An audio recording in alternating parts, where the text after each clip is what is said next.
Hello बच्चों, कैसे हो आप सब। आज हम स्टार्ट करेंगे RBSE biology board exam series में चैप्टर नंबर 10। देखो चैप्टर नंबर 10 जो है वो आपके 4 मार्क्स का चैप्टर है और इसमें से आपके एक तो बनेगा एमसीक्यू और दो जो है वेरी शॉर्ट क्वेश्चन बनेंगे 1.5 मार्क्स के। तो सबसे पहले अपन स्टार्ट करते हैं एमसीक्यू से। तो देखो फर्स्ट क्वेश्चन जो है वो है bacteria used in formation of Swiss cheese. तो स्विस चीज़ बनाने के लिए किस बैक्टीरिया का इस्तेमाल किया जाता है, इंपॉर्टेंट क्वेश्चन है। और क्या ऑप्शन सही होगा इसका, फर्स्ट ऑप्शन जो होगा वो करेक्ट होगा।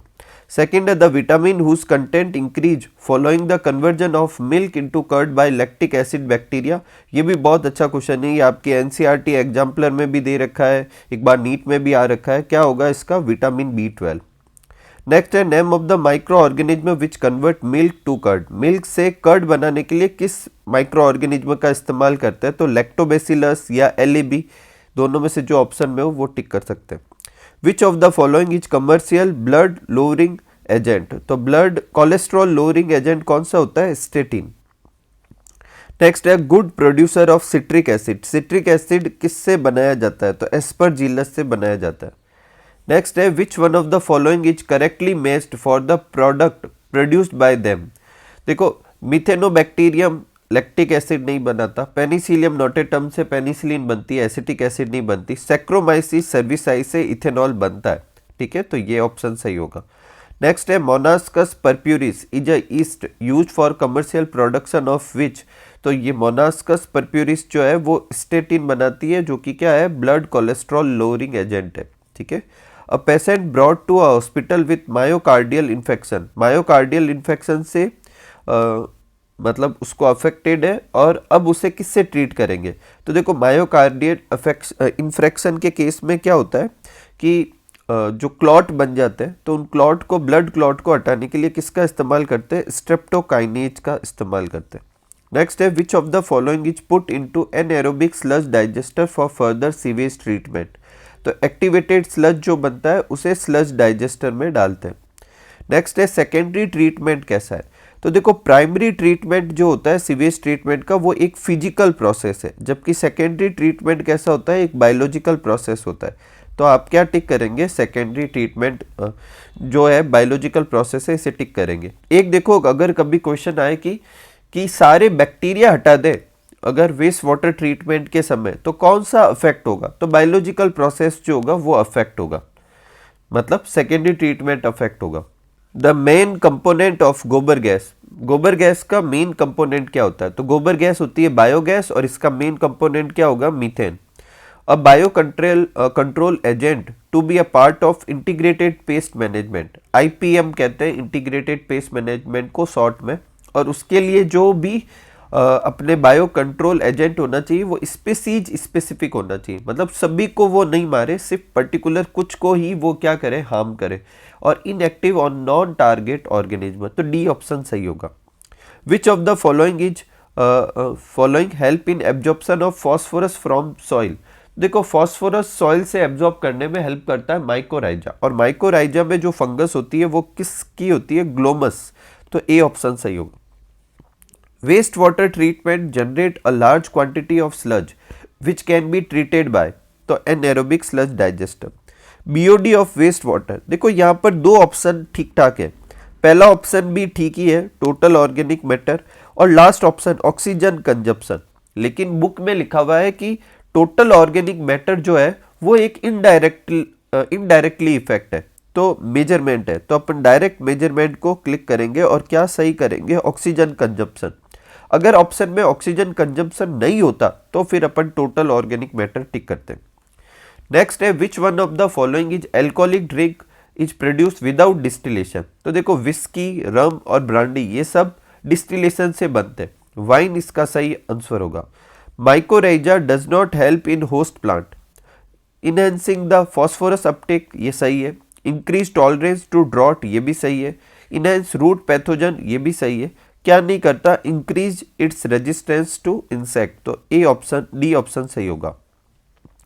एक डायग्राम बनाया हुआ है, अब बताओ ये डायग्राम किस चीज का है, तो ये एडिनो वायरस का डायग्राम है जो रेस्पिरेटरी डिजीज करवाता है। ठीक है, इसका डायग्राम भी देख ले, कभी कभी आरबीएसई कुछ भी पूछ लेती है तो आपको एक हेक्सागन बना देना है और फिर उसके बीच में ऐसे बनाकर एक लाइन बना देनी और छोटे छोटे से कर देना। लेबल तो वैसे भी नहीं कर रखा।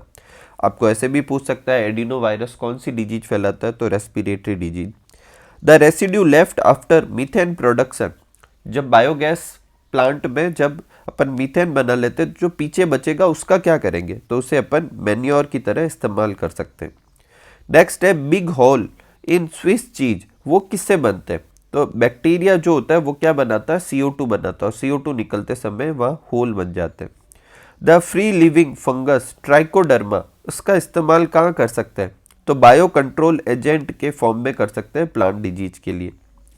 विच of the following is commercial blood cholesterol lowering agent, कौन सा होता है, स्टेटिन। ड्रैगन फ्लाई जो होती है वो किसके बायो कंट्रोल के लिए इस्तेमाल की जा सकती है, मॉस्किटो। ठीक है, नेक्स्ट क्वेश्चन लेते हैं अपन, व्हाट इज इनोक्यूलम। देखो इनोक्यूलम क्या होता है, किसी भी प्रोसेस में अगर इनिशियली बैक्टीरिया का सोर्स अपन कुछ डालते हैं जिससे बैक्टीरिया आ जाए और फिर वो और मल्टीप्लाई करे, तो उसे इनोक्यूलम कहेंगे। अब स्मॉल अमाउंट ऑफ कर्ड जो होती है वो फ्रेश मिल्क में ऐड की जाती है ताकि ये बैक्टीरिया कहाँ चले जाए, मिल्क में चले जाए और स्टार्टर की तरह काम करे, और फिर वो क्या करेगा, लैक्टिक एसिड बनाएगा जिससे मिल्क कर्ड में बदल जाएगा। कर्ड खाने के बेनिफिट पूछे जा सकते हैं, या फिर बोर्ड एग्जाम में एक बार क्वेश्चन आया था 2 बेनिफिट्स बताइए किसके, LAB के, एक्सेप्ट इसके कि वो मिल्क को कर्ड में बदलता है। मतलब LAB मिल्क को कर्ड में तो बदलता ही, इसके अलावा उसके 2 फायदे बताइए। तो एक तो LAB क्या करता है, विटामिन B12 बनाता है, इससे अपनी न्यूट्रिशनल क्वालिटी बढ़ जाएगी। और एक जो होता है ये हार्मफुल जो डिजीज कॉजिंग माइक्रो ऑर्गेनिज्म है उनकी ग्रोथ को रोकता है। सेकेंड क्वेश्चन है draw the label diagram of bacteriophage, तो ये बैक्टीरियोफेज का डायग्राम है, अच्छे से बना लेना। अगर आपको कुछ को लगता है कि ऐसा कोई डायग्राम अपनी बुक में नहीं है, तो जहाँ ये चैप्टर है उसके नेक्स्ट सेकंड पेज पे ऊपर की तरफ दे रखा है, और ये RBSE बोर्ड में पहले पूछा भी जा चुका है। हालांकि ये वाला डायग्राम मैंने 11th की बुक से लिया है, 12th वाले में थोड़ा क्लियर नहीं है। Which of the organism is known as bakers yeast, तो बेकर्स ईस्ट कौन सा कहलाता है, सैक्रोमाइसिस सर्विसाई। इसे बेकर्स ईस्ट भी कहते हैं और इसे ब्रीवर्स ईस्ट भी कहते हैं। इसका इस्तेमाल बेकरी में करते हैं इसलिए बेकर्स ईस्ट, और इसी का इस्तेमाल अपन फर्मेंटेशन करके अल्कोहल बनाने में करते हैं इसलिए इसे ब्रीवर्स ईस्ट भी कहते हैं। नेक्स्ट है write the example of microbes in house hold product. House hold product में कौन कौन से माइक्रोब्स का इस्तेमाल किया जाता है, तो LAB का इस्तेमाल करते हैं कर्ड फॉर्मेशन में। बैक्टीरिया जो है उसका इस्तेमाल करते हैं किसमें, जो डोसा इडली का डफ जो होता है उसे बनाने में, और वहाँ पर ये बैक्टीरिया क्या करते हैं, CO2 बनाते हैं। सैक्रोमाइसिस सर्विसाई जो होता है यही काम डफ बनाने में लिया जाता है, कहाँ, ब्रेड और बेकरी में। याद रखना डोसा और इडली में बैक्टीरिया ये काम करता है, जबकि ब्रेड के लिए ये काम कौन करता है, फंगस करती है। सैक्रोमाइसिस सर्विसाई एक फंगस है। एक टोडी एक फर्मेंटेड ड्रिंक है जो साउथ इंडिया में पी जाती है, और ये किससे बनाई जाती है, फर्मेंटेशन किया जाता है सेप ऑफ पाम। ठीक है, नेक्स्ट है चीज बनाने में भी माइक्रोब्स का इस्तेमाल करते हैं। इसमें 2 तरह की चीज अपनी बुक में दे रखी है, एक स्विस चीज जिसको बनाने के लिए बैक्टीरिया प्रोपियोनी बैक्टीरिया सर्मिनाई, और रॉकफोर्ड चीज जिसे बनने के लिए क्या चाहिए होता है, एक स्पेसिफिक फंगस चाहिए होती है। नेक्स्ट है फर्मेंटेटर्स क्या होते हैं, ये भी आपके RBSE बोर्ड में आ रखा क्वेश्चन है। तो production of industrial product bye fermentation require growing microbes in very large vessels, उसे फर्मेंटर्स कहते हैं। नेक्स्ट है write the name of 2 industrial product obtain from microbes. Microbes से 2 इंडस्ट्रियल प्रोडक्ट कौन से बनते हैं, तो एक बीवरेज और एक एंटीबायोटिक। एक बार बोर्ड में 3 नंबर का क्वेश्चन आया था कि इंडस्ट्रियल प्रोडक्शन का माइक्रोब से बनना समझाइए, तो बेसिकली आप बीवरेज के बारे में जो अभी क्वेश्चन आएगा उसका डिस्क्रिप्शन भी लिखना है, और एंटीबायोटिक जिसमें पेनिसिलियम का है उसका भी डिस्क्रिप्शन लिख दे, क्योंकि ये 2 ही इंडस्ट्रियल प्रोडक्ट अपनी बुक में दे रखे हैं। Why saccharomyces cerevisiae known as brewers yeast, तो क्यों कहलाती है, क्योंकि ये क्या करती है, जो माल्ट और सीरियल्स या फ्रूट जूस जो होता है उसका फर्मेंटेशन करके इथेनॉल बनाती, और इथेनॉल बनाएगी। इथेनॉल जो होता है वो बीवरेज इंडस्ट्री में इस्तेमाल लिया जाता है, इसलिए ब्रीवर्स ईस्ट कहते हैं। नेक्स्ट है write the example of distilled and non distilled alcoholic drinks. तो डिस्टिलेटेड कौन सी होती है, विस्की ब्रांडी और रम, और अनडिस्टिलेटेड नॉन डिस्टिलेटेड कौन सी होती है, वाइन और बियर। फर्स्ट एंटीबायोटिक कौन सी थी, पेनिसिलिन, और इसे किसने बनाया था, अलेक्जेंडर फ्लेमिंग ने। नेक्स्ट है why discovery of penicillin is a by chance discovery या एक्सीडेंटल डिस्कवरी, और इसका नाम पेनिसिलिन ही क्यों दिया गया। तो अलेक्जेंडर फ्लेमिंग जो है वो वर्क कर रहे थे स्टेफाइलोकोकाई बैक्टीरिया पर, और एक बार उन्होंने देखा कि उनकी जो एक अनवॉश्ड कल्चर प्लेट थी जिसके ऊपर एक फंगस ग्रो कर रखी थी, उसमें ये बैक्टीरिया ग्रो नहीं कर पा रहे थे। बाद में पता चला कि ये जो फंगस है वो पेनिसिलियम नोटेटम है, और वो एक तरह का केमिकल बनाती है जिससे बैक्टीरिया ग्रो नहीं कर पाते, और इस तरीके से किसकी डिस्कवरी हो गई, उस केमिकल को एंटीबायोटिक बोल दिया गया और एंटीबायोटिक की डिस्कवरी हो गई। हालांकि इसका फुल पोटेंशियल जो है वो किसने बताया था, इसका फुल पोटेंशियल बताया अर्नेस्ट चेन और होवार्ड फ्लोरी। ये भी बहुत ही इंपॉर्टेंट क्वेश्चन है, अच्छे से आप इस पर फोकस रखें। एक इसका नाम पेनिसिलिन ही क्यों दिया गया, क्योंकि फंगस का नाम क्या था, पेनिसिलियम नोटेटम, तो उसके बेसिस पर इसका नाम दे दिया पेनिसिलिन। एक आप याद रखें कि इस एंटीबायोटिक का इस्तेमाल वर्ल्ड वॉर सेकेंड में भी किया गया, और फ्लेमिंग, चेन और फ्लोरी तीनों को नोबेल प्राइज मिला 1945 में। Right the name of disease treating antibiotic, और साइक्लोस्पोरिन ए क्या है, उसके फंक्शन वगैरह और कहाँ से निकलता है, मतलब कहाँ से ऑब्टेन करते हैं, ये बताना है। तो एंटीबायोटिक से कौन कौन सी डिजीज ट्रीट होती है, प्लेग होती है, वुफिंग कफ होती है, डिप्टीरिया होती है, लेप्रोसी होती है। बोर्ड में एक बार क्वेश्चन आया था, आपको एक डिजीज पूछी थी, अपनी बुक में 4 लिखी हुई, आप चारों याद कर लें।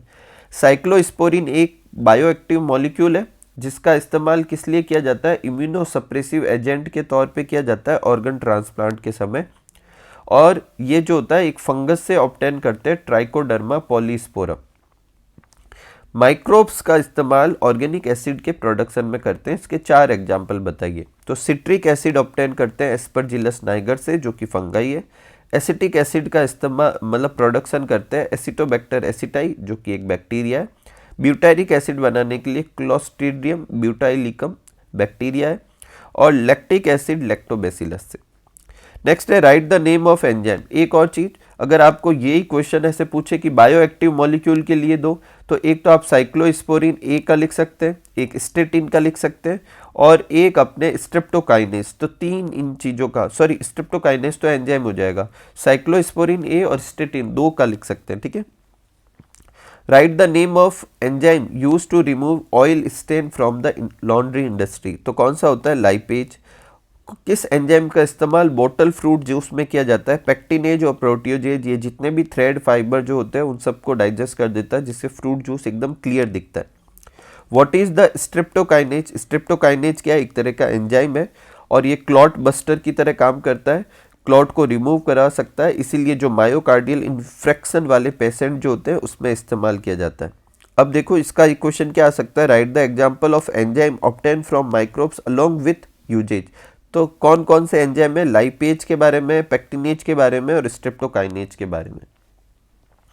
नेक्स्ट है write the name of 2 bioactive molecule obtain from microbes and right there uses. तो 2 बायोएक्टिव मॉलिक्यूल्स कौन से, साइक्लोस्पोरिन ए और स्टेटिन।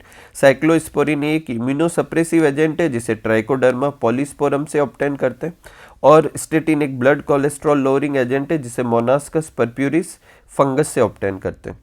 नेक्स्ट है सीवेज क्या होता है और what is sewage treatment and write the name of 2 step of it. तो म्युनिसिपल वेस्ट वाटर जो होता है जिसके अंदर ह्यूमन एक्सक्रीटा होती है उसे सीवेज कहते हैं। इसके अंदर ऑर्गेनिक मैटर होते हैं और पैथोजेनिक माइक्रोब्स होते हैं, और सीवेज को लेस पॉल्यूटिंग बनाना ताकि उसे बाद में नेचुरल वाटर रिसोर्सेज में ड्रॉप किया जाए, उसे सीवेज ट्रीटमेंट कहते हैं। ये एसटीपी में किया जाता है, सीवेज ट्रीटमेंट प्लांट में। और ट्रीटमेंट ऑफ वाटर जो है वो हेट्रोट्रोपिक माइक्रोब्स के वजह से होता है जो कि पहले से ही सीवेज में होते हैं। 2 स्टेप होते हैं इसके, प्राइमरी ट्रीटमेंट और सेकेंडरी ट्रीटमेंट। प्राइमरी जो है एक फिजिकल ट्रीटमेंट है, जबकि सेकेंडरी जो है एक बायोलॉजिकल ट्रीटमेंट है। नेक्स्ट है right a short notes on primary treatment of sewage. तो देखो प्राइमरी ट्रीटमेंट एक फिजिकल रिमूवल मतलब प्रोसेस है। इसमें देखो एकदम सिंपल सा है, करना क्या है, ये पहले सीवेज को अपन डालेंगे सिक्वेंशियल फिल्ट्रेशन में। वो क्या करेगा, फ्लोटिंग डेब्रीज वगैरह हटा देगा, फिर उसे सेडिमेंशन टैंक में डालेंगे जहाँ रिमूव ग्रिट जो होती है, सॉइल पेबल्स जो होते हैं वो सब हटा देगा। अब जो नीचे जो इकट्ठा होगा उसे प्राइमरी स्लज कहेंगे, और जो सुपरनेंट होता है वो जो होगा उसे अगले टैंक में ट्रांसफ़र करेंगे जिसे प्राइमरी इफ्लुएंट कहेंगे। ठीक है, ये सब अपने प्राइमरी ट्रीटमेंट में लिखना है। नेक्स्ट है डायग्राम बना देंगे तो और अच्छे से समझ में आएगा। नेक्स्ट है explain secondary treatment of sewage treatment, या इसकी जगह ऐसे कह सकते हैं सीवेज ट्रीटमेंट का बायोलॉजिकल ट्रीटमेंट समझाओ। अभी अपने मॉडल पेपर में ये क्वेश्चन था।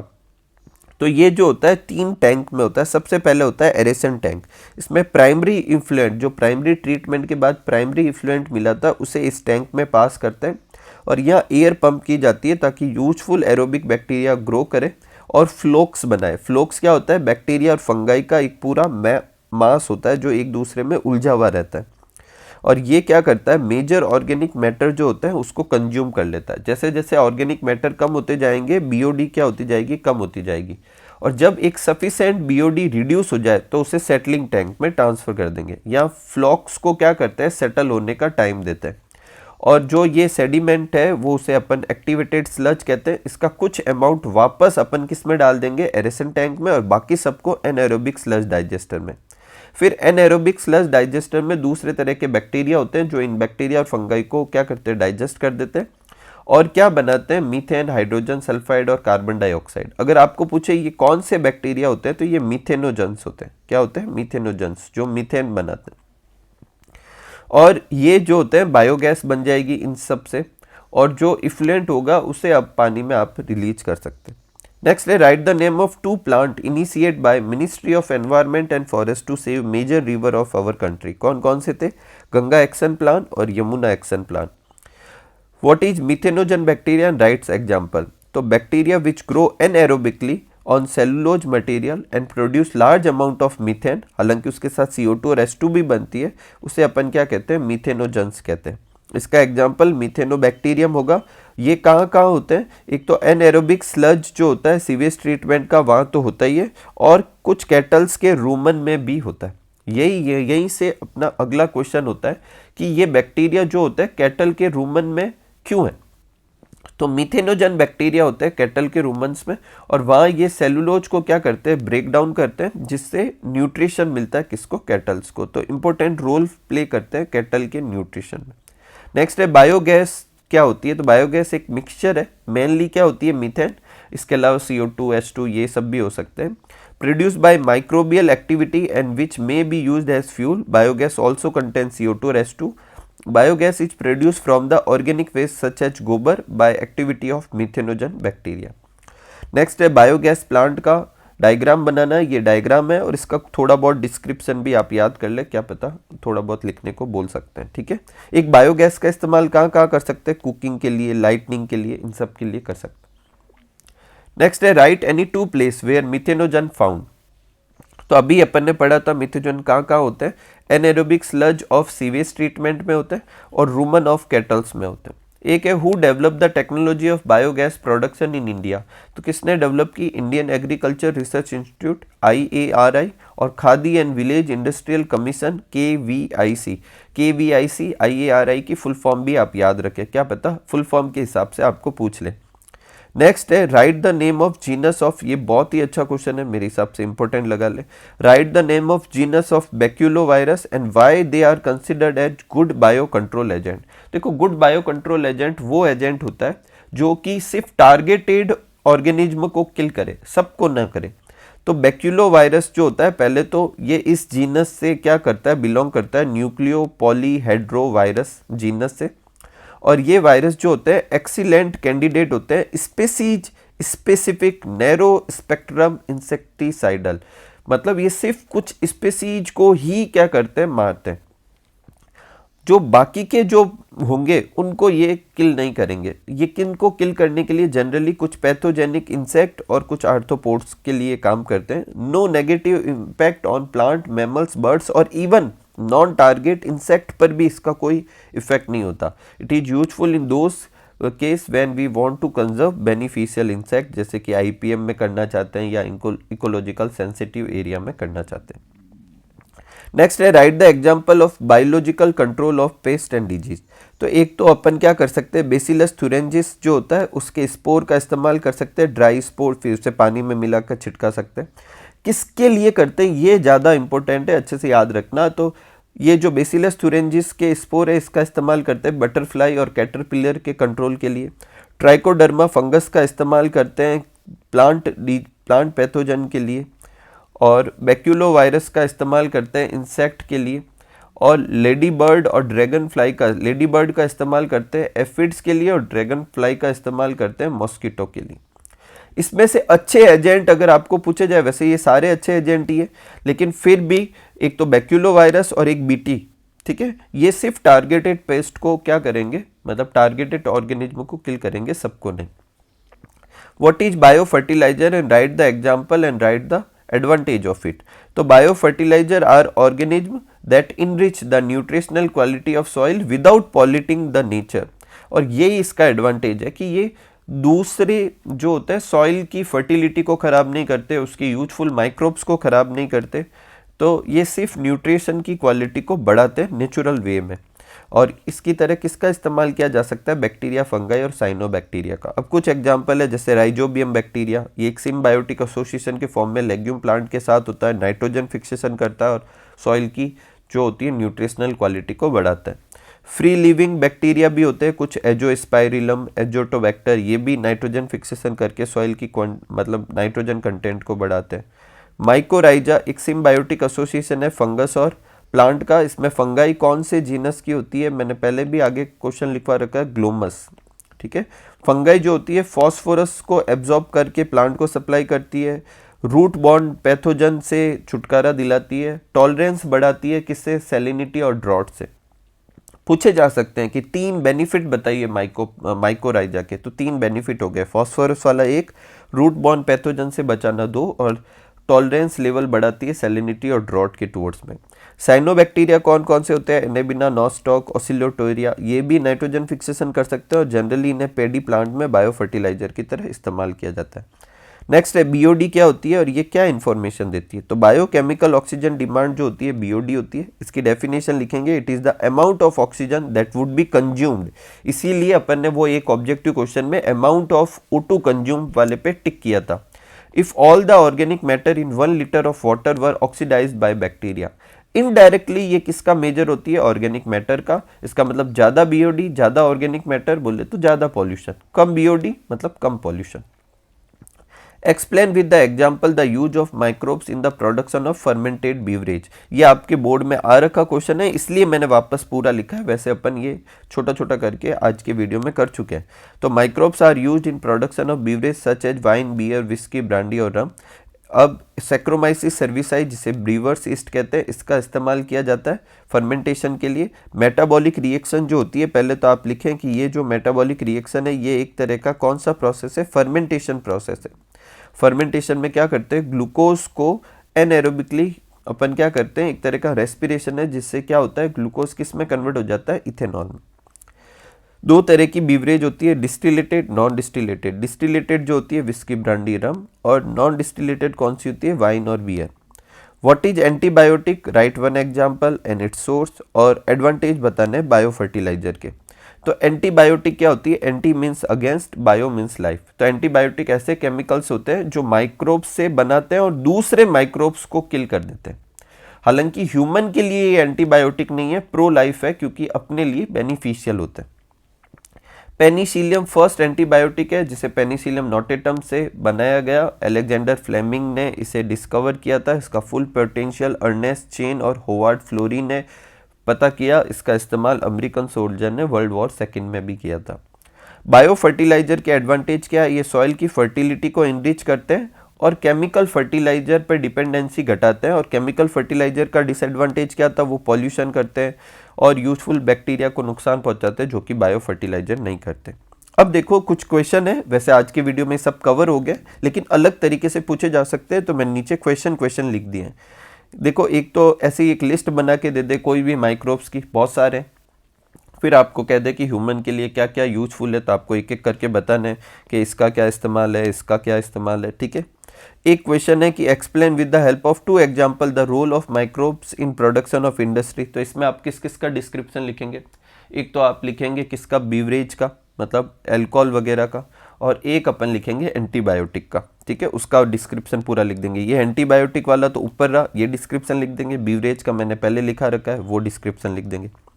What will be the effect on treatment of sewage if the microbes are removed from it, clarify. ये भी आपके बोर्ड में आ रखा क्वेश्चन है। अब माइक्रोब्स हटा देंगे तो सीवेज ट्रीटमेंट में 2 स्टेप होते हैं, प्राइमरी ट्रीटमेंट और सेकेंडरी। सेकेंडरी जो था वो एक तरह का बायोलॉजिकल प्रोसेस था, तो अगर अपन माइक्रोब्स हटा देंगे तो वो वाला प्रोसेस हो नहीं पाएगा, ठीक है। तो इस तरीके से अपना ये जो चैप्टर होता है वो पूरा कंप्लीट होता है, और उम्मीद कर रहा हूँ कि आपने अभी तक के सारे चैप्टर के जो क्वेश्चंस होंगे वो अच्छे से प्रिपेयर कर लिए होंगे। तो मिलते हैं अगले वीडियो में, तब तक आप सब लोग खूब सारा हार्डवर्क कीजिए, खूब खुश रहिए, खूब मस्त रहिए। Thank you for watching.